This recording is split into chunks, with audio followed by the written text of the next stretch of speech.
Brent Venables coming up to the podium. All right, good morning. Texas week, really exciting. Our guys are really looking forward to the challenge this week. Coaches and staff players recognize the challenge and opportunity both to be able to go to Dallas and compete against again, preseason #1 team in the country that's lost 2 really tough games. It comes down to a couple of conversions that has kept them from being undefeated. Had opportunities to win both games right down to the last play of each one. So expect a really talented, explosive, dominant defense. An offense that, again, has all the weapons, both up front, in the backfield, outside, at tight end, quarterback. Really excellent football team. Coach Sark and his staff have done a fantastic job. They've been the model of consistency the last several years since he's taken over and kind of got the roots of the program in place. They have great balance on offense, averaging 250 yards a game throwing and just under 200 yards rushing a game. And again, I can go on and on about their defense, their personnel, their staff, certainly the results.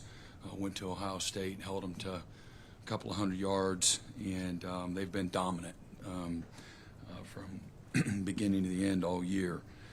And they got, again, great experience back, guys that are highly invested in their program, and going to be a great challenge for us, and but something I know our guys are excited about.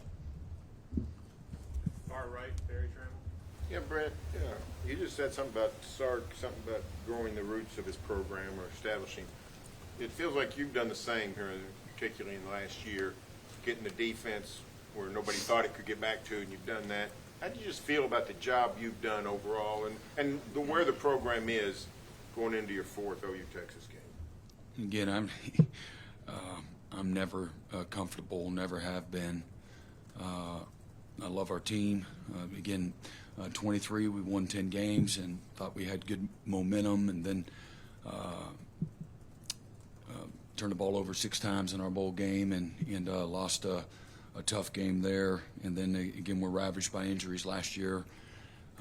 It's hard to judge what kind of a team that we could have been last year.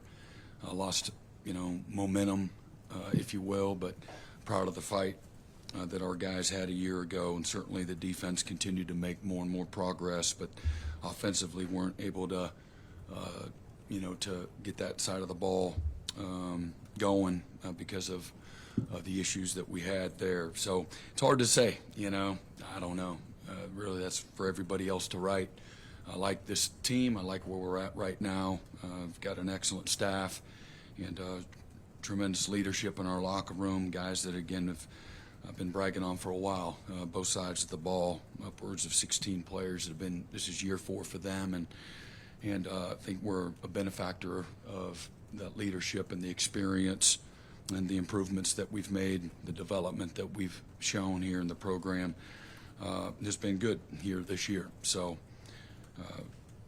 where all that stands is for everybody else, but I feel really good about where we're at right now. Brent, you experienced this rivalry obviously in the 2000s when you were here, and now again.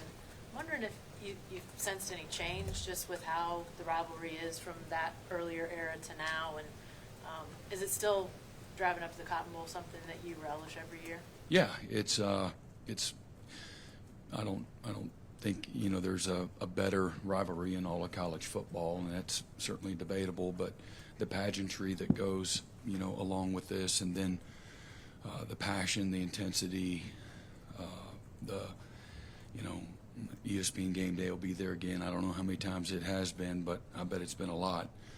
And the history between the two programs, it's special, and it doesn't ever get old. Does it feel any different now as opposed to earlier? It doesn't. Okay. No, not any bit whatsoever.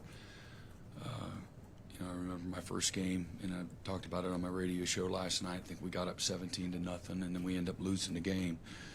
And then I think we went on maybe a 4 or 5 game win streak there, and there's just been some streaks, throughout the history. We've been on the right side of it for the last 25 years, more often than not, and but a lot of pride in both programs, and a lot of, again, hate in the heart everybody has fan base wise for each other, but got great respect for their program, and again the rich history and tradition of this game and what it means for the season for everybody. Mason? Yeah, Brent, has John Mateer ramped up at all this week, and has he been able to throw the ball at all? He's doing his normal protocol. He's done 0 good on good work. Gotcha. What is it about this injury that I don't know. that makes it- I'm just going to cut you off. I don't know anything about the injury, so I'm just, when they tell me he's available, I'll let y'all know. Mason? I'm sorry, Cole. Right, you talked last week just about balancing him wanting to play versus keeping him healthy the rest of the season, preserving that. Just how's that balance? How are you going about I'm that? just lean on the doctors. I'm not an expert in any of it, so I literally, that's the extent of it. George? Brent, when you have this situation with the quarterback this week, I know last week you knew it was going to be Michael. This week it seems like maybe it's up in the air. How do you go about it? John is doing no good on good work, so it's Michael and Witt right now. Okay. So if something changes, I'll let you know. How have you seen, I guess? But I think if you're going to play, you got to do good on good, right? Right. Throw some skelly, hand the ball off, play on third downs. So, So going off that, how have you seen Michael, I guess, since the game on Saturday continue? to like do that? yesterday, how have I seen him? He came in and had good awareness, self-awareness, corrected mistakes, showed leadership, part of our leadership council, and he was able to articulate.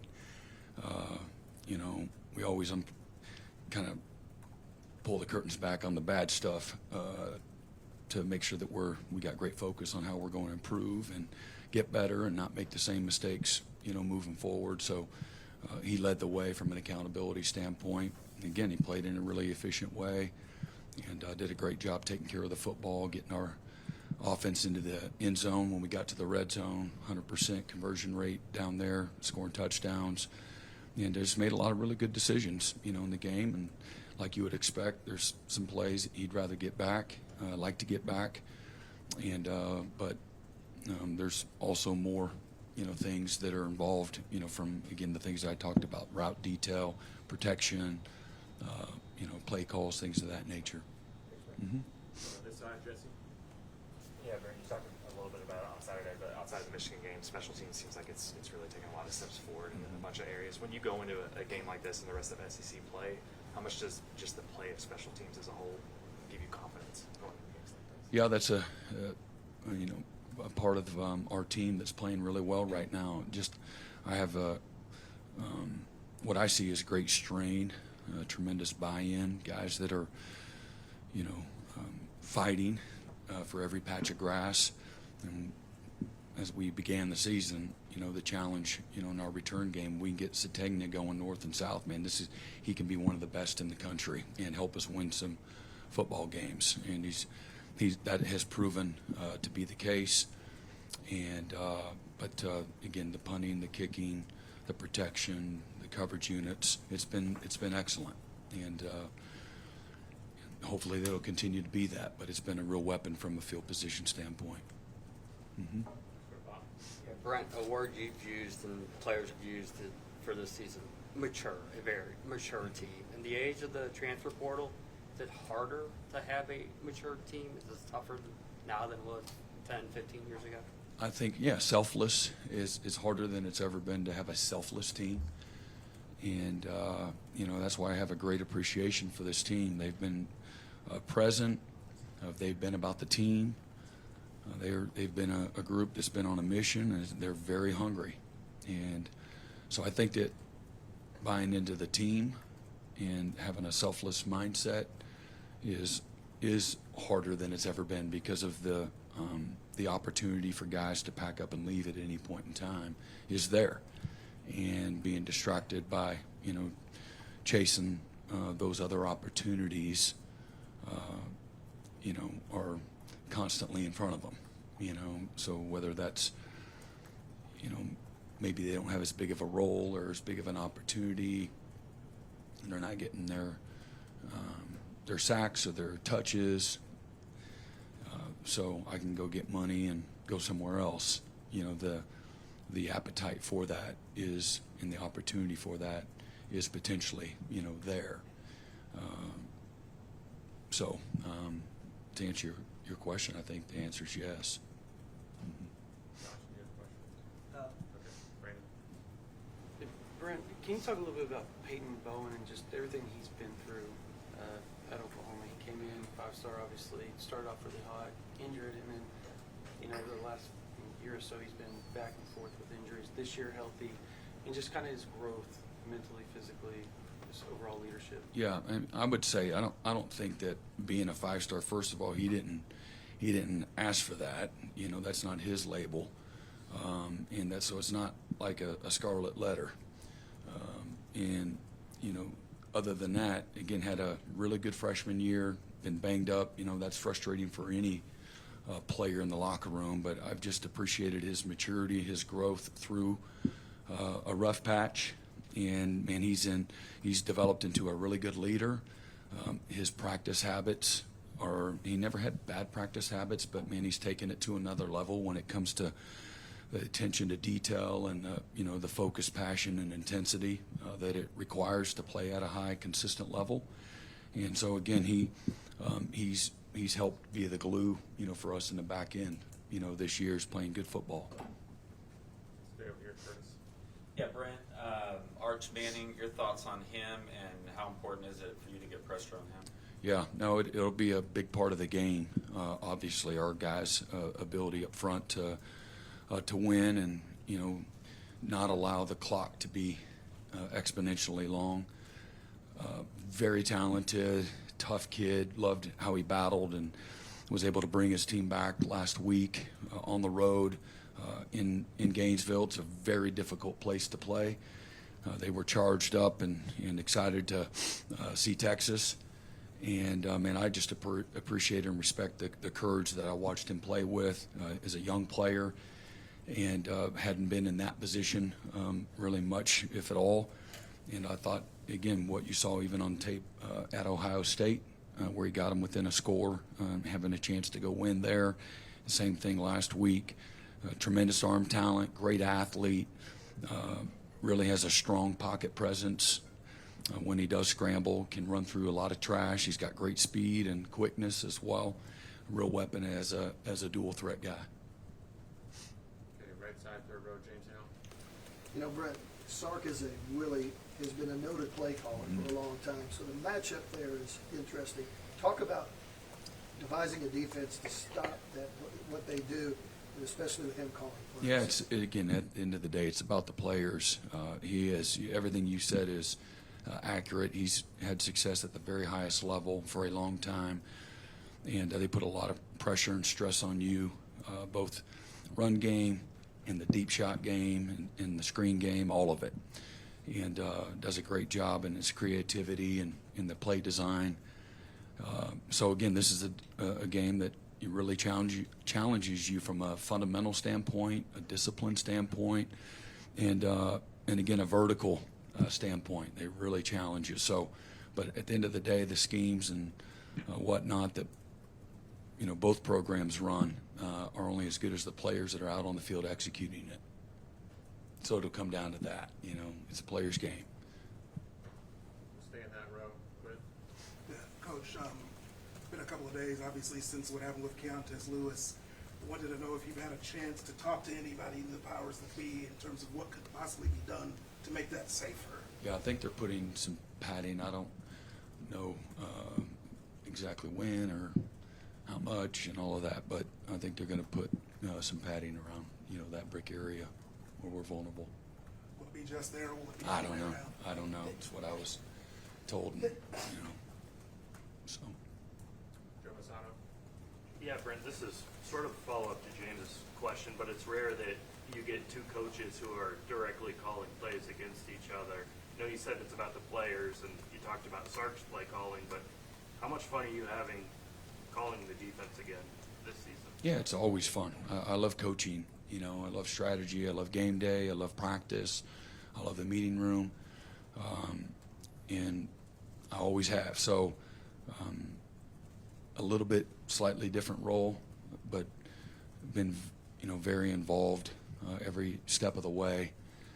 And but it's fun. And there's, you know, it's fun even when it doesn't go your way. Then you got to figure your way out of it, and that's fun. And a lot of people don't like that, but I do. Our staff does. So the involvement and the intricacies that go along with that. You know, I came out of a staff meeting, you know, with the defensive coaches, and from the moment we got here early this morning, we left out of here around 10:30 last night, got up here early this morning, and you're literally going through play-by-play together collectively. Let's walk through this. Let's challenge each other. What do you think? All of those things, this constant collaboration is one of the funnest parts of what I do. It's like a sanctuary. And I've got a really good staff that is, you know, very similar in all their own ways. So at the end of the day, that engagement. Next thing you know, it's, you know, 10 o'clock at night. It's like, man, where'd the day go? But it goes by, and that's the season. I mean, we're at the halfway point here Saturday night of the regular season, just like that. And so having you know, again, a blast in every way, you know. Both with the players and motivating, the correction, the leading, and all the things that go in between, you know, game day and, you know, and the next game day. Mm-hmm.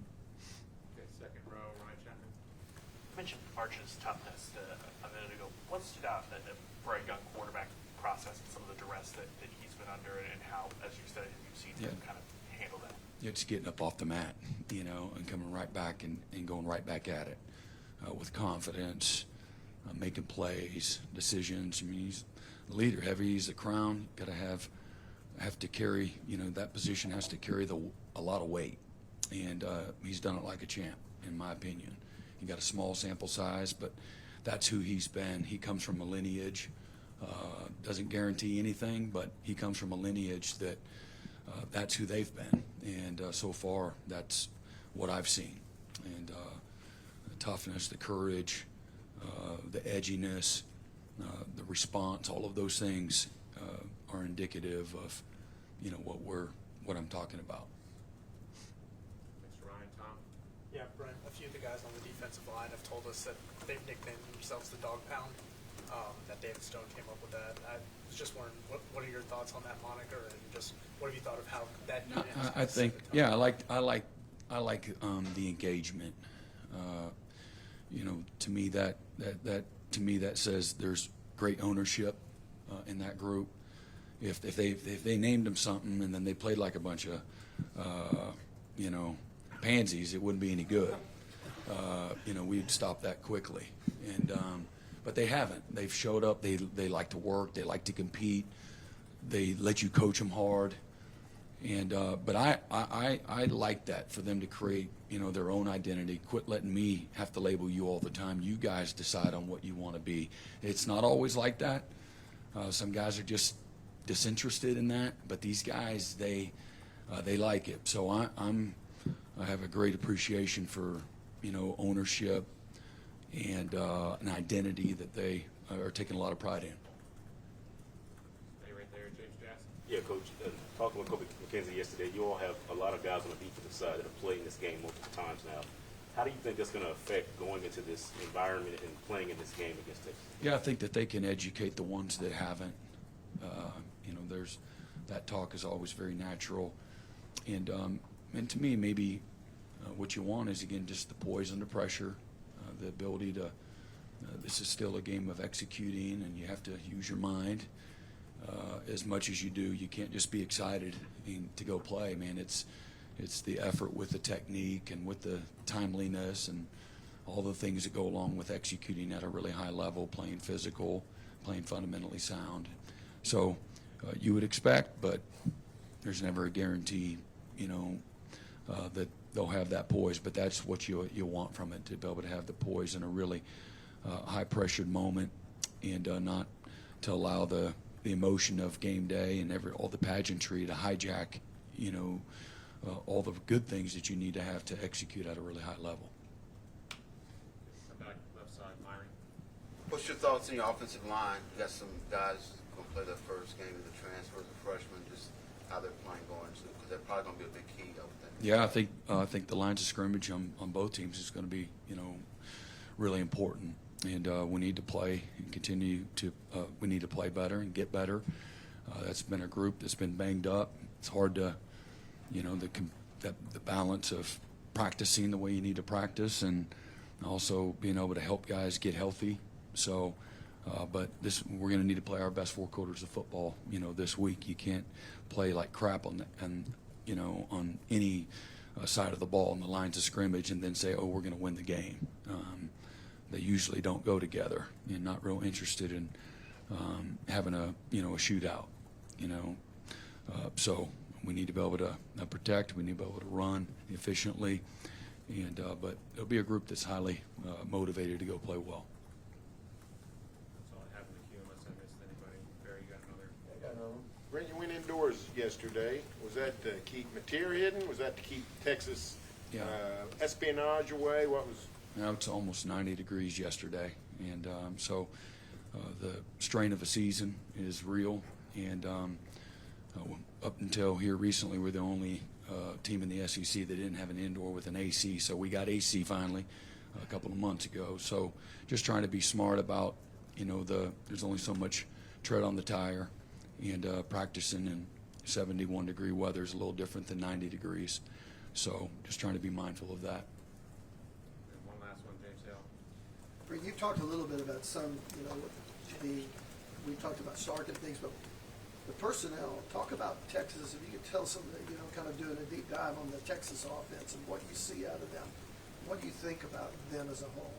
Yeah, they've been really good for a long time. They've got, some new players that are playing for them.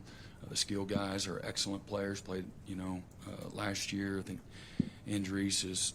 I think I said that right. The tight end was the top portal tight end, and a really well-coached, highly recruited offensive line, running backs. They've been banged up at running back. They're getting,